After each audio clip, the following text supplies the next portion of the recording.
Dear students, Unit 1, Exercise 1.5, third sum. An amount of 65,000 is invested in 3 bonds at the rate of 6%, 8%, 9% per annum respectively. The total annual income is 4,800. The income from the third bond is rupees 600 more than that from the second bond. Determine the price of the each bond. என்னன்னு பார்த்தீங்க அப்படின்னா, so தமிழில் read பண்ணிடுறேன். So தமிழுடைய பசங்களுக்காக ஒரு தொகை 65,000 ஆண்டிற்கு முறையே 6%, 8%, 9% என்ற வட்டி வீதத்தில் 3 பத்திரங்களில் முதலீடு செய்யப்படுகிறது. மொத்த ஆண்டு வருமானம் 4,800. மூன்றாவது பத்திரத்தில் கிடைக்கும் வருமானமானது இரண்டாவது பத்திரத்தில் கிடைக்கும் வருமானத்தை விட ரூபாய் 600 அதிகம் எனில் ஒவ்வொரு பத்திரத்திலும் முதலீடு செய்யப்பட்ட தொகையை காணுங்க. எவ்வளோ அவங்க இன்வெஸ்ட்மெண்ட் பண்ணியிருக்காங்கங்கிறது தெரியாது. ஓகேவா? எவ்வளோ இன்வெஸ்ட்மெண்ட் பண்ணியிருக்காங்கன்னு தெரியாது. இன்வெஸ்டட் அமௌண்ட், முதலீடு எங்கே இருக்குது? முதலீடு. ஸோ இவங்க எவ்வளோ பண்ணியிருக்காங்கங்கிறது நமக்கு தெரியாது. ஓகேவா? ஸோ அவங்க எவ்வளோ இன்வெஸ்ட் பண்ணியிருக்காங்கிறது தான் நம்ம கண்டுபிடிக்க போகிறோம். ஸோ ஃபர்ஸ்ட் அந்த ஒரு தொகைன்னு சொல்லியிருக்காங்க இல்லையா, ஒரு தொகை 3 பாண்டு அப்படிங்கிறத மட்டும் நீங்கள் என்னென்னு எடுத்துக்க போகிறீங்க அப்படின்னா XYZன்னு எடுத்துக்க போகிறீங்க. அண்ட் என்ன ரீட் பண்ண போறீங்கன்னா, நமக்கு கொடுத்துருக்கக்கூடிய அந்த ரேட் மீன்ஸ் வட்டி.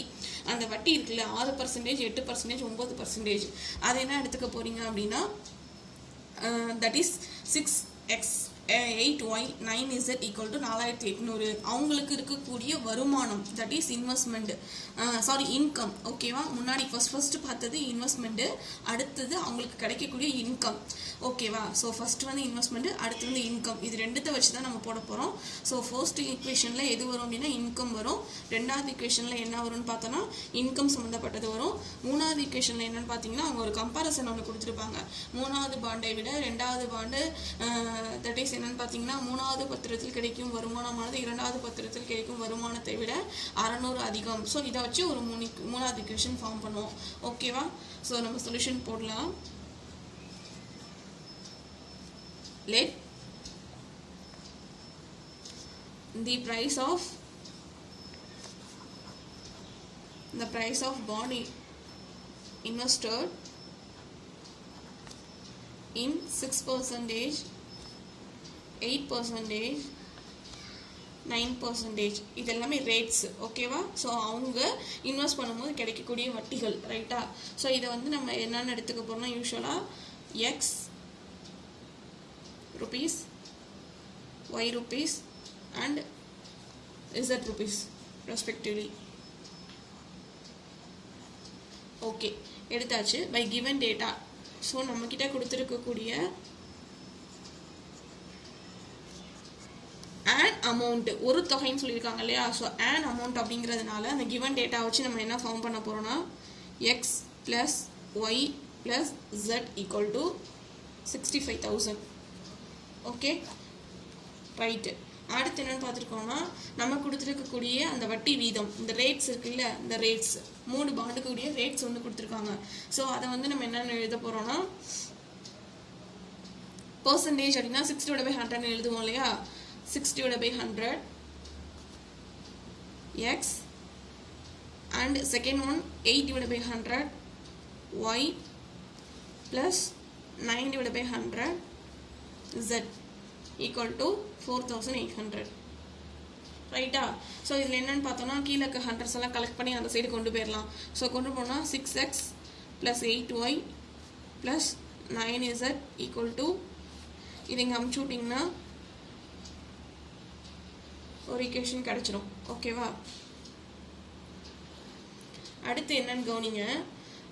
என்னன்னு பார்த்தோம்னாக்க நமக்கு மூணாவது பத்திரத்தை பாருங்க. மூணாவது பத்திரத்தில் கிடைக்கும் வருமானமானது, மூணாவதுனா என்னது 9z. அதை எடுத்துகிட்டு எழுதுங்க. ஃபஸ்ட்டு 9z/100 எப்படி இருக்கு? 600 அதிகம். இதை விட அதிகம். ரெண்டாவது பத்திரத்தில் கிடைக்கும் வருமானத்தை விட 600 அதிகம். ஓகேவா? Third bond is rupees 600 more than that from the second bond.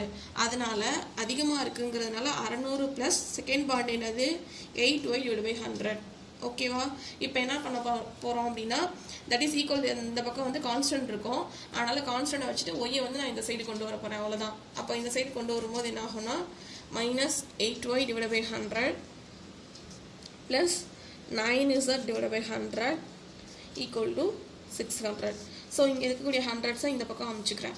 So minus 8y plus 9z equal to sum equation. ஓகேவா? ஸோ அவ்வளோதான். இப்போ வந்து நமக்கு 3 ஈக்குவேஷன்ஸ் கிடச்சிடுச்சு. ஓகேவா? ஸோ இந்த இது கிளியராக இருந்துச்சு அப்படின்னா சம் போடுறது நமக்கு ஈஸி. இனிமேல் நம்ம அக்யூமெண்டட் மேட்ரிக்ஸ் எழுத போகிறோம். அவ்வளோதான்.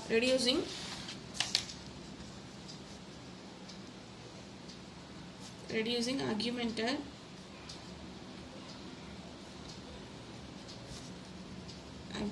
matrix. ஓகே, ஸோ நம்ம எழுத போகிறோம். ஸோ எழுதும் போது என்ன ஆகும் அப்படின்னா just XY Z quotient and constant terms. ஓகேவா? ஸோ அதை எழுதினீங்கன்னா 1 1 1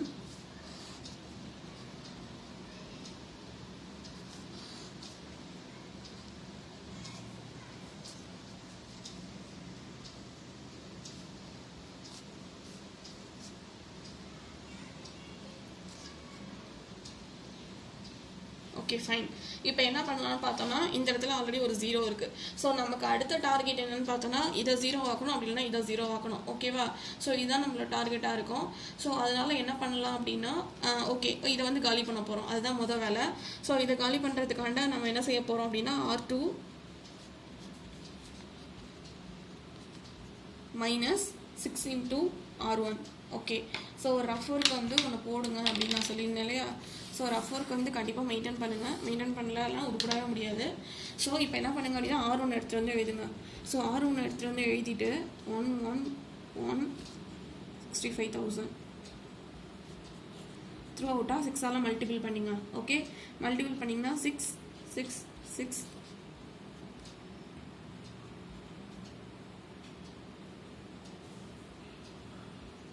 ரைட்டா?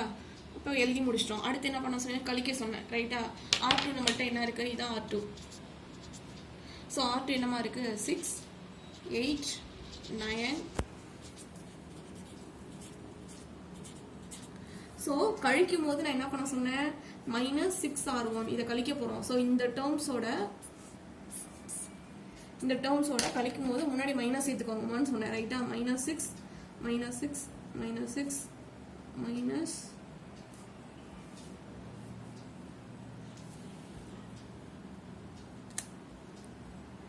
ரைட். ஸோ இது கேன்சல் ஆகிடும். ப்ளஸும் மைனஸும் 0 ஆயிடும் இல்லையா? ஸோ இது என்ன கிடச்சிது அப்படின்னா 2, இது என்ன கிடச்சிது? 3 கிடச்சிது. அண்ட் இது வந்து என்னன்னு பார்த்தோன்னா 0 0 0 0. ஸோ இது வந்து பண்ணோன்னாக்கா 9 வரும் ப்ளஸ் சிம்பிள். ஓகேவா? ஸோ இதை எடுத்துகிட்டு வந்து எழுத போகிறோம். R1 வந்து அப்படியே இருக்கணும், எதுவும் பண்ண வேண்டாம்.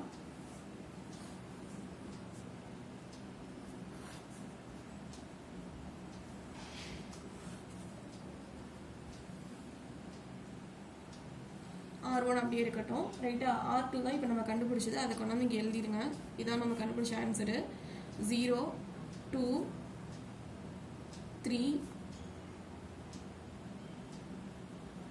ரைட். அடுத்து R3 என்ன இருக்குது? அதை அப்படியே எழுதிக்கோங்க. ஃபைனலாக R3 நெக்ஸ்ட் என்ன பண்ண போகிறோன்னா R3 ப்ளஸ் 4 into R2. ஓகேவா? ஸோ நம்மள்ட்ட R2 இருக்கு இல்லையா? R2 எங்கே இருக்குது? இந்த போர்ஷன்.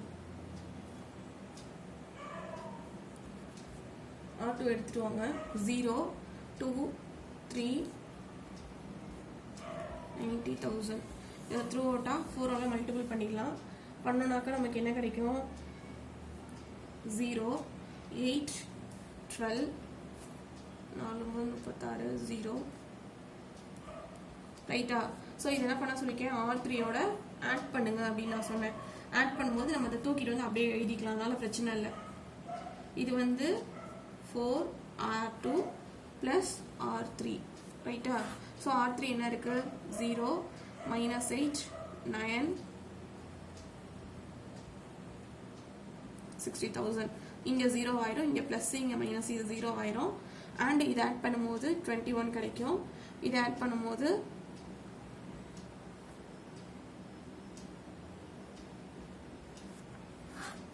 ஓகேவா? ஸோ இதை எடுத்துகிட்டு வந்து இங்கே எழுத வேண்டியதான். 1 1 1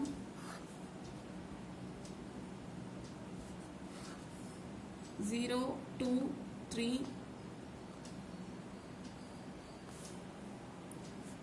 0 21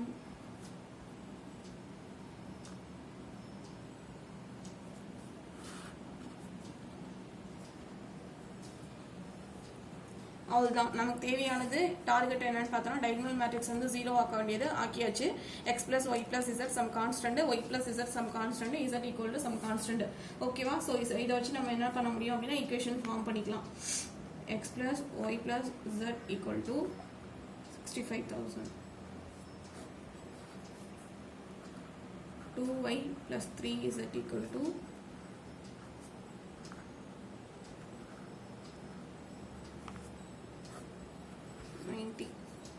அடுத்தது 21z equal to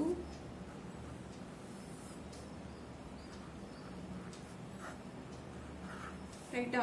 இப்போ z மட்டும் வச்சுட்டு இது இந்த பக்கம் அமுச்சு விட்டோம் அப்படின்னா 21 கட் பண்ணால் 2ஆல் போடலாம். இப்போ z equal to என்ன ஆன்சர் கிடைச்சிது? 20,000 கிடைச்சிது. ஓகேவா? 20,000 கிடைச்சிது. இதை கொண்டு போயிட்டு substitute in second equation. So செகண்டில் கொண்டு போய் போடலாம். ரைட்டா? ஸோ செகண்டில் கொண்டு போய் போட்டோம்னா 2y plus 3 into 20,000, இந்த பக்கம் 90,000 இருக்கு. ரைட்டு. ஸோ இதை மல்டிபிள் பண்ணோம்னா என்ன வந்துடுது? 36. இதை இந்த பக்கம் அமுச்சு விட்டுக்கலாம். So 2y equal to 90,000 minus 60,000. ரைட்டா? ஸோ 2y equal to என்னாச்சு? 30. இப்போ y equal to divided by 2 cut பண்ணிங்க அப்படின்னா 15,000. ஸோ ஃபைனலாக y equal to 15,000 கிடைச்சிருக்கு. ரைட்டா? ஸோ அண்ட் என்னன்னு பார்த்தோம் அப்படின்னா ஃபைனலி லாஸ்ட் ஒன் வந்து எக்ஸ் கண்டுபிடிக்கணும். ஃபர்ஸ்ட் ஈக்குவேஷனை கொண்டு போய் போடலாம். எக்ஸ் ப்ளஸ் ஒய் இருக்க இடத்துல 15,000 ப்ளஸ் ஜெட் இருக்க இடத்துல 20,000 ஈக்குவல் டு 65,000. ரைட்டா? ஸோ இது ரெண்டையும் ஆட் பண்ணிங்கன்னா என்ன கிடச்சிது? எக்ஸ் ப்ளஸ் 35,000 கிடச்சிது ஈக்குவல் டு 65. ஸோ இதை இங்கிட்ட அமுச்சு விட்ருங்க. So 65 minus 35. ஓகே. ஸோ ஃபைனலாக என்ன வந்துச்சு? 30 கிடச்சிது. XYZ 3 ஆன்சர் கண்டுபிடிச்சாச்சு. ஸோ இது கன்க்ளூஷன் என்னன்னு பார்த்தீங்கன்னா டஸ் த ப்ரைஸ். ஸோ அந்த 3 பாண்டுக்கும் ரேட் மட்டும் கொடுத்துருந்தாங்க. தட் இஸ் வட்டி வீதம் மட்டும் கொடுத்துருந்தாங்க இல்லையா? அந்த amount what is this amount, வட்டி வீதம் மட்டும் நமக்கு தெரிஞ்சிருந்துச்சு. ரேட்ஸ் மட்டும் கொடுத்துருந்தாங்க. அந்த ரேட்ஸுக்கு அவங்க எவ்வளோ அமௌண்ட்டு இருந்துருக்கும், எவ்வளோ ஒவ்வொரு பாண்டுக்கு எவ்வளோ அமௌண்ட் போட்டிருந்துருப்பாங்க அப்படிங்கிறது மட்டும்தான். ஒவ்வொரு பத்திரத்துலையும் 3 பத்திரத்தில் போட்டிருந்தாங்க. அந்த ஒவ்வொரு பத்திரத்துலையும் எவ்வளோ அமௌண்ட் இருந்துச்சுங்கிறத கன்க்ளூஷன் அப்படியே நீங்கள் எழுதிடுங்க. That's the price of 6% bond is 30,000 rupees. அடுத்தது வந்து the price of என்னாச்சு? 8%.